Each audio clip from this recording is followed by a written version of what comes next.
So I walked the streets and walked the streets, and finally I walked into ABC, and they needed someone to go down to Philadelphia and take care of Dick Clark.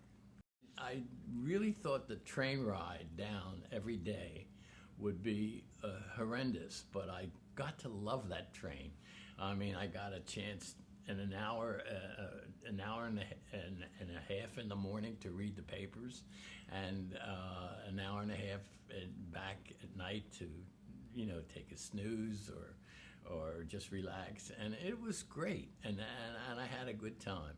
Well, Dick Clark at the time was under a huge Payola investigation. I mean, the industry was hit with this Payola problem, and Dick really didn't have anything to do with the Payola as far as I could see, and I just was down there to keep. They decided not to cancel his show, but to send me down to watch him.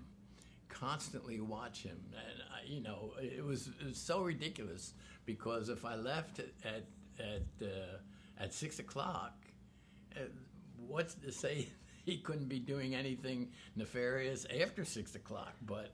And it was so silly. But I spent my time writing these dumb little reports every day, because I just didn't know what else to do, and they piled up in cartons.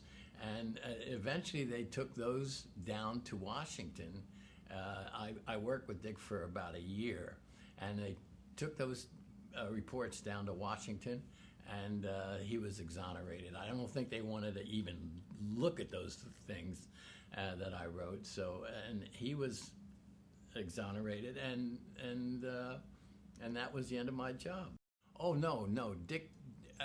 When I was at WFIL TV, which is where the bandstand originated, everybody in the studio hated me.